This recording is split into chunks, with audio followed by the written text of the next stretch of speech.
Next up is Christina Arato. She is Associate Professor in European law issues, European integration, history of European integration at ELTE University in Budapest. Thank you very much, ladies and gentlemen, for inviting me here.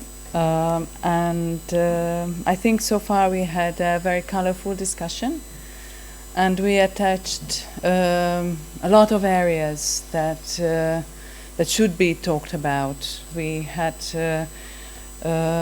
on the agenda democracy, subsidiarity, sharing of competences as well. Also from the perspective of an academic approach, like Caspar van den Berg presented these issues from the perspective of multi-level governance. When I was preparing for this talk, I realized that it is a very unusual situation for me, because usually when I start discussing something at the university for the students, or when I start writing an article, then it's usually a scientific, theoretical, academic type of argument where I go. Today I was given the task of looking at the European Union from a liberal perspective, from an ideological perspective, which is rather exceptional for me. So I thank you again for giving me this opportunity. What I'm going to talk about maybe it will be a bit different from what has been said before. Maybe it will be sort of going back to basics a little bit,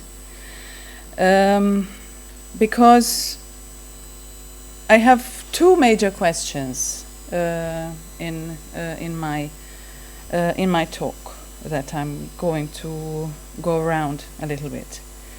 Is that, okay, we are talking about policies. We are talking about competencies, whether they are on the right place on the European level or should be given back to member states, or the other way around. We don't really talk about the other way around. Now it's the atmosphere is about giving things back to member states. But on what basis we want to make that decision? What kind of polity do we want Europe to be? What kind of vision what we have about Europe? I think we first have to think about that broad question before we go into the detail about how to regulate SMEs. First, we should try to fiddle around a little bit about the big picture. So I think we have to talk about the polity we want to have as well. And the second, my second big question, of course, because this is the center of the discussion here today, whether there is a liberal answer, because of course there was ideology throughout the European integration process, but did that play a key role? I mean, the 1950s is considered to be so the initiative of Europe was considered to be a Christian democratic one. In the 80s, the left was in government in the majority of member states. But for example, can we identify the big changes of the Treaty of Maastricht with one particular political ideology? That was Kohl and Mitterrand, belonging to entirely different party families. So, can ideologies within that liberalism give an answer to the current challenges put on the table by the issue of the competence review? So these are my key questions that I'm going to talk about today. In order to answer those two questions, I will have three parts in my presentation. The first, I will try to take on the mission impossible, which is defining what do we really understand on European policies. And second, the entire competence review is about finding some kind of an optimum in terms of division of labor between the EU and member states. I think there can be several approaches in order to define that optimum. And I will just very briefly talk about a potential historical approach, a scientific approach, and the costs and benefits of the ideological approach. And in the third part of my presentation, I will try to find out the liberal answer or some liberal answers. So my first topic, what is a European policy? If you have look at the two competence reviews presented by two governments among member states, you have 32 in the UK, you have 54 in the Netherlands. But there are different numbers if you have a look at association or accession processes. For example, when Hungary was entering the European Union, we had 31 chapters during the negotiations. Actually, having a look at the Dutch competence review, it is a rather peculiar document, since the list includes not really policies, but concrete pieces of EU legislation that are considered to be problematic. So maybe we cannot assume this document as a potential way of defining what a European policy is. But this is just a minor remark. The problem is that of course we know that the Treaty of Lisbon defines the three basic types of EU policies, but still within those categories, for example, the shared competences, there is quite a huge list of shared competences within the Treaty of Lisbon. Now, what do we think about social policy that has been on the table today before as a European policy area? When I teach my students about EU policies, I always start the social policy lecture with the question, what do you think if I tell you social policy? What is your first idea that you have just spontaneously? And of course they say that it is unemployment benefit and maternity benefit and all kinds of paid types of state activities. So there is a social chapter in the treaty that is entirely different from what generally we understand about social policy. And of course we could find all kinds of other policy areas where this slippery definition of a policy is present. So it's a difficult concept. Another thing, we talked a lot today about the working time directive. Another inconsistency or unclarity about EU policies is that just how. So you think now do we think that today working time is regulated by the European Union? It's a framework. It is really allows space for a lot of local solutions in the member states because the 40-hour Hungarian working week fits in that working time directive, and the 35-hour working time in France fits in that directive. So is it a European policy or is it a national policy or both or neither? So there are a lot of unclarities just within this very sort of simple concept as policy. So this is why competence review in itself is very hard to generalize. Yeah. Okay. Second part. So I suggested 3 approaches to have a look at an optimal division of labor between the EU and member states. When we talk about, or when you have a look at the different policies on the EU website, they always contain a historical part.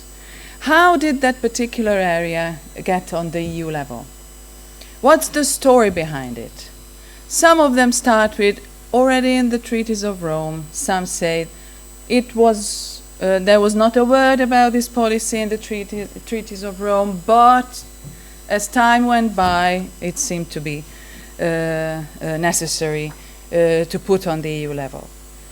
The literature says that there are 4 very typical situations how and why a certain policy area can get to the European level. First is when an answer was necessary for economic, usually global economic challenges. A typical example for that was the European monetary system in 1979, that after the collapse of the Bretton Woods monetary system, a European solution was necessary in order to prevent currency exchange fluctuations. Particular member states, especially big member states, can push through their wishes. We all know that the common agricultural policy was mainly promoted by France already in the 1950s, and the implementation, thanks to General de Gaulle, was basically influenced mostly by French interests.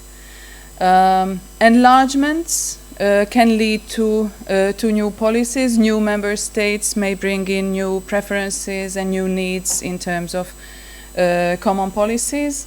Like regional policy is said to be influenced by British accessions, because the British knew that they will not get much from the common budget because of the common agricultural policy. So some extra solution was needed in order to help not very developed regions within the UK, although in the beginning there was not really much money on in the European Regional Development Fund, but then other accessions like the Mediterranean accessions contributed to the extension of this program. And of course, what has been already discussed today, sort of outside interest, certain groups' interest, business interest, pressures, labor interest can also contribute to policies becoming European. Of course, these aspects are never exclusive. There is always more reasons why a policy becomes a European one. And then there are strange things that started in the 1990s, I believe, because what I say about this occurrence is that the European Union has, some policies in the European Union have become pretentious. And exactly labor policies or unemployment policies are a very good type of that pretentiousness. When Franklin Deuce, who was a judge at the European Court of Justice from Belgium, he is a law professor, and he was the personal representative of Jean-Luc Dehaene during the treaty, the Amsterdam IGC, and he wrote a very good article,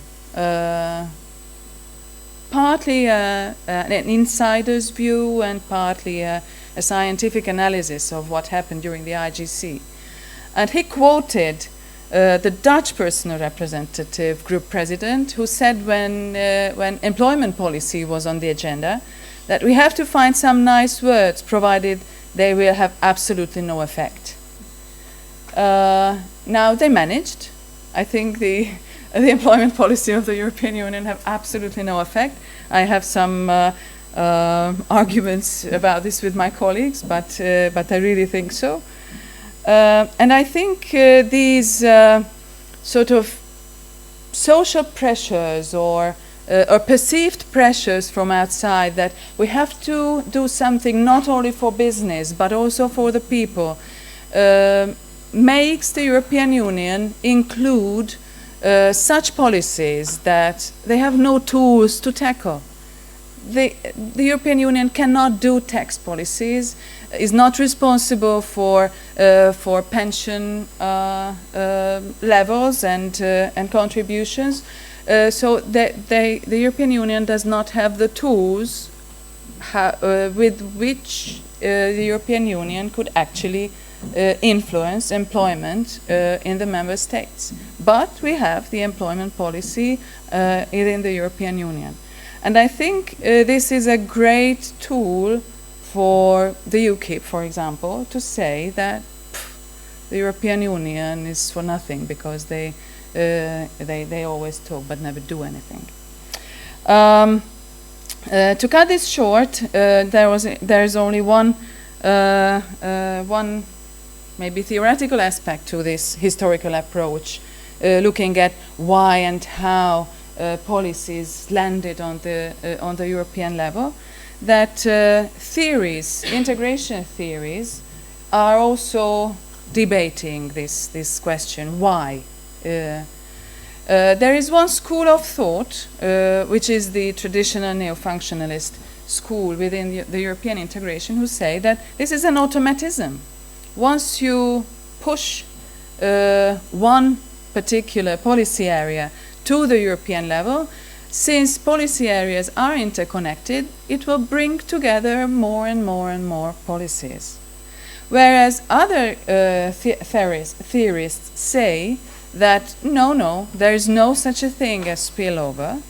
It is only interstate bargaining that matters. In case of issues where member states, again, usually big member states, can make a compromise, then those will be on the European agenda, others will not. Second approach, how to come to the conclusion what is optimum in terms of competences on the European and the member state level. I found a very interesting article from a law professor from Maastricht University, actually, Professor Jan Smits. And he argues that science should tell. We have normative theory, anyway. We could use it for bringing a lot of economists and political scientists and lawyers, and we could create an optimum structure. I'm not sure this can be done because it is a question of values as well. It's not only a question of social engineering, but also a question of values and interests and the players themselves. But even if it could be done, then we cannot guarantee whether that could be applied. The third potential way to discover the optimal division of labor, well, ideology. This was the task to think about. But what are ideologies for? Of course, we know that they are provide basis for our thinking. They are ideas about how the society, the political system, and the economy should work. And of course, this includes the political system we live in, the setup, the institutions, and also the sharing of competences within the European Union. But ideologies do not give a clear framework. They evolve all the time, because John Locke is very different from John Rawls in the liberal theory, although within the same direction of thought. Also, we cannot say that ideologies provide a coherent framework for political parties to work, because apart from ideologies in political practice, there is always a lot of more aspects that political decision makers need to be concerned about. And of course, sometimes ideologies overlap. There are no clear liberalism, clear socialism or left theory, clear conservatism, but we have liberal conservatism, left liberalism, neoliberalism, the very different type within the same family of political thought. And a lot of people say that ideologies don't even count anymore. Politicians don't even consider their sort of basic belonging to a school or a political or an ideological family. We could leave those principles behind. But there are opinions who say that ideologies do come back after the de-ideologization of the 1990s. Now, ideologies usually provide programs and recipes for domestic environments. Stanley Hoffman said that liberalism is essentially a domestic project concerned with the freedom of the individual and its participation in government, which is only subsequently extended into the international sphere, where it encounters very different kind of demands. So liberalism is different within a domestic polity, and there is a different approach in the international environment, because we have rule of law. The state is obliged to ensure rule of law and the other liberal principles operating within the state. But in the international arena, states compete or cooperate, and there is an entirely different world that a country is behaving, even within liberal principles. And this is, and actually, the only theorist dealing with European integration who has established a liberal school of integration is Andrew Moravcsik, who actually established the school of liberal intergovernmentalism in integration theory. He is from Hungarian origin, actually. This is why the CS in his name. He is a scholar, I think, formerly at Harvard, now at Princeton. And he is from the science of international relations.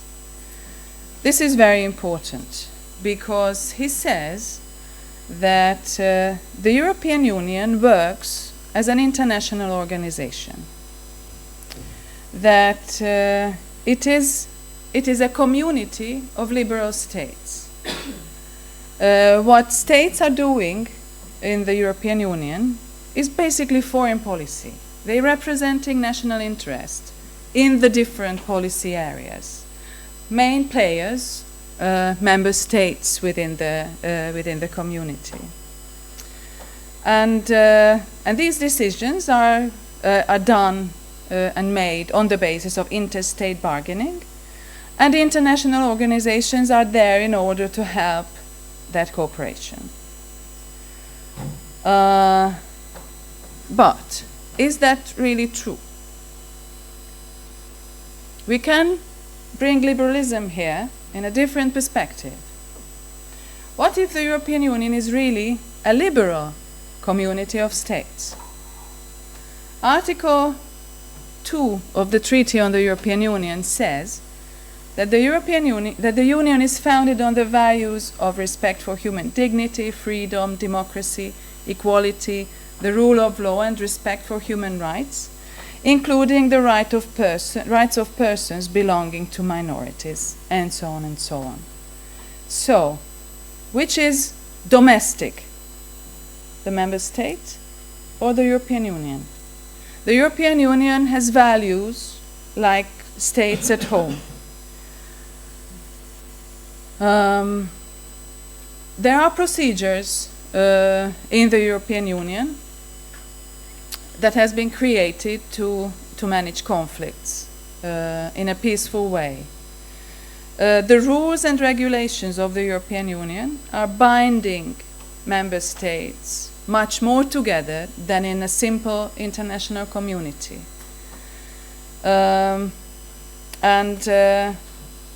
It is, so there is, the cooperation is so strong that there is pooling of sovereignty, and there is pressure to create accountability similar to liberal democracies that have existed so far at home, only in domestic member state environments. Jürgen Habermas, one of the greatest philosophers of our times, argues that we all know that he is a big Europe fan, so he's maybe exaggerating a little bit, but he argues that secondary post-national or civic identities can be attributed to the European level. He said that no national identities are necessary on the European level, and national identities do not have to be substituted with a kind of a European identity. He says that civic identities can be there just as sort of a second identity. So in this perspective, the European Union is considered to be a liberal community of, you can say, liberal states, whereas the intergovernmentalist approach suggests that it is a pure international community of liberal states. Now, this approach is talking about a liberal community of states. So to conclude, I've talked too much anyway. I don't think we can have a good answer on an optimum sharing of competences without knowing what kind of a European polity we want to have. Because this is only a tool to achieve what we in Europe actually agree to achieve. And secondly, there is answer in liberalism, but it won't solve the problem instead of us. Because from a liberal perspective, you can be an intergovernmentalist, a minimal trade organization fan. But from another liberal perspective, you say that a liberal state is necessary to be established on the European level. So there is answer in liberalism, but there are more answers, and it won't save us the work of discussion. Thank you very much. Thank you very much for the interesting speech, which I think will lead to some questions, remarks. Wouter. Yes, thank you. Well, it was very interesting, but where should I start? I mean, there's so many topics you raised, whether or not the European Union is a liberal system or that pronounces liberal values. Well, who can tell? Perhaps it does, perhaps it does not. It depends on who you ask. Well, I've been thinking on these kind of questions the last few years, and I was thinking that the self-understanding of the European Union, if you try to look how does the European Union, the institutions, understand themselves, is also very telling. And as far as I can see, that the self-understanding of the European Union is that it is a community of right, so laws, but I mean right in a Kantian sense, which means that by which I mean that the Westphalian system of power balance between states should be replaced by a system of rights, that everybody abides to the same rules, which means a kind of non-discrimination on part of states and on individuals. And that would lead to freedom for individuals, because no longer the will of a state or of a person or of anybody, but the right he has as the same as other people's leads to the same kind of freedom.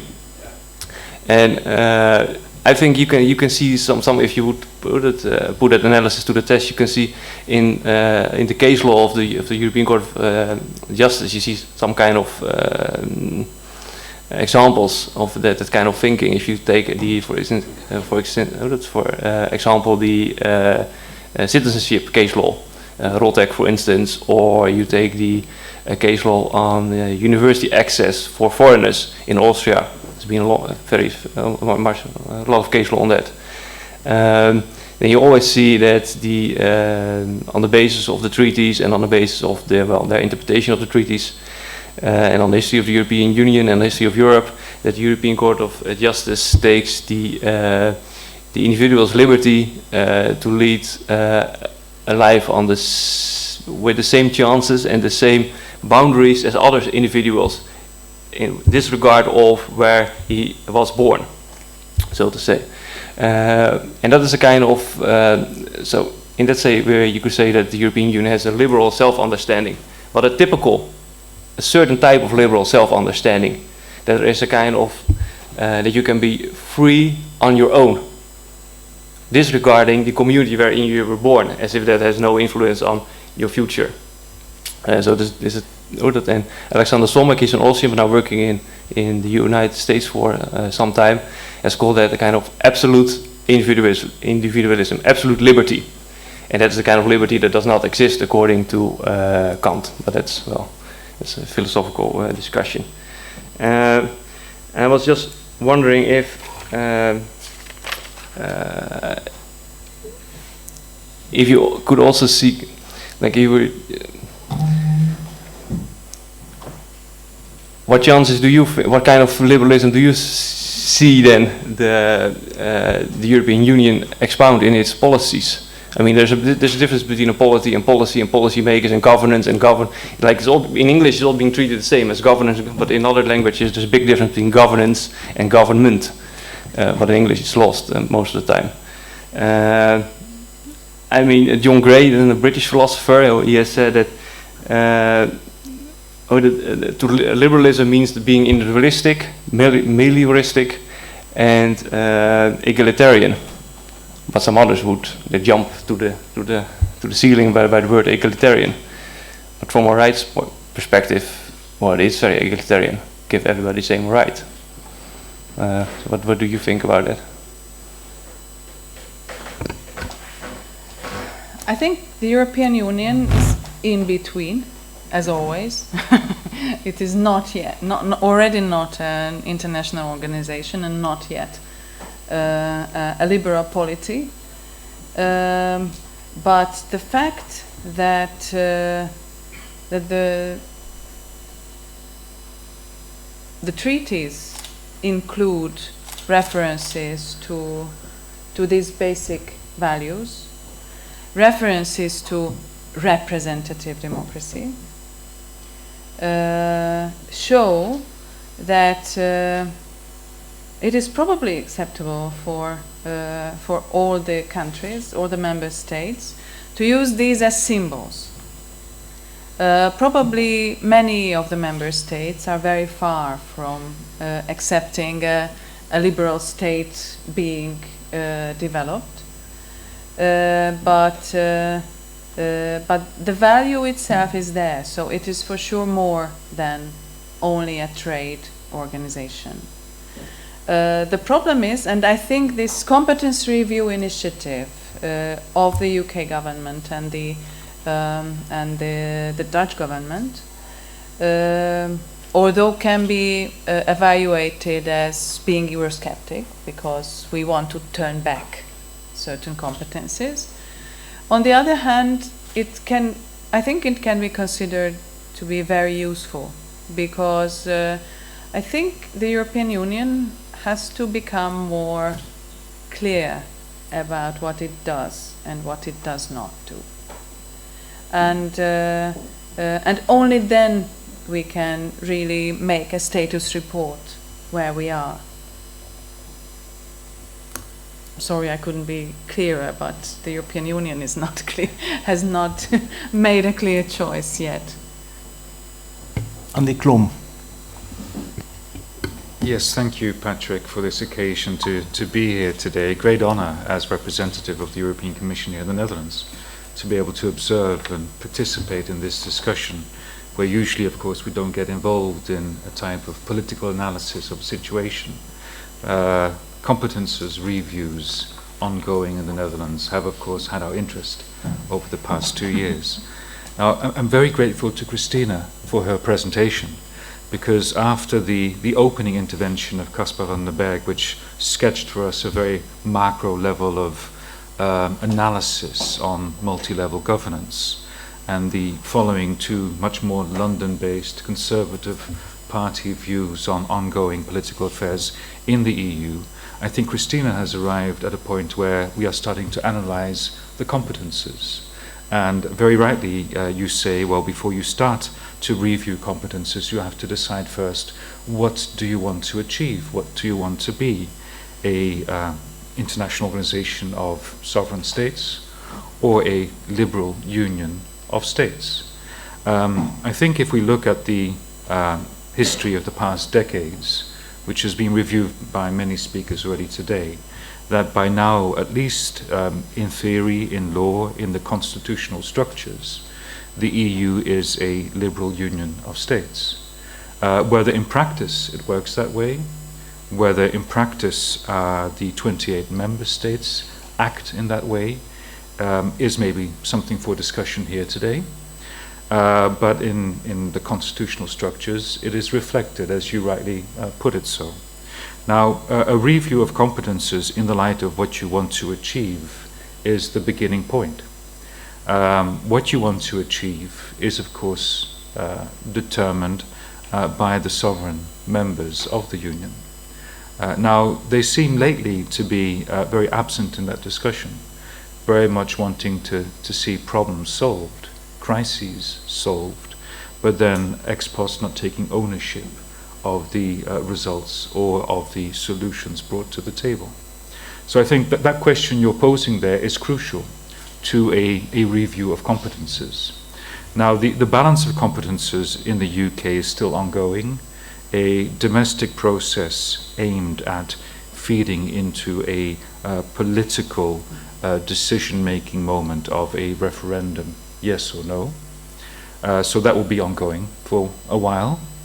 The Dutch review, as you rightly said so, with the 54 points, is a little bit peculiar.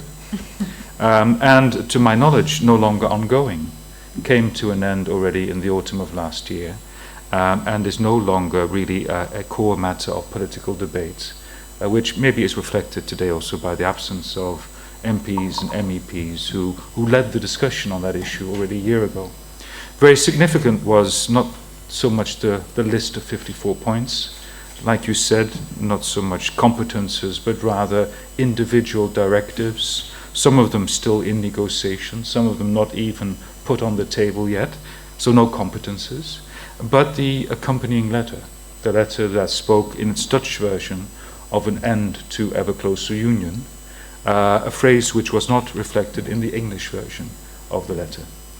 A competence review, yes, in the UK, seems to have ended here in the Netherlands, and very much, and maybe a question towards you, do you recognize such a review taking place at the EU level, where you clearly designate the core question to be answered first before you start reviewing? Is there any review at all taking place currently in our discussions? Thank you. Thank you. Maybe, well, who in the EU? Because I think the European Commission, for example, has a job to implement the treaties, to operate on the basis of the treaties. So if those rules need to be changed, it's the task of the sovereign, which is the member states. So I think that member states should make discussions. So maybe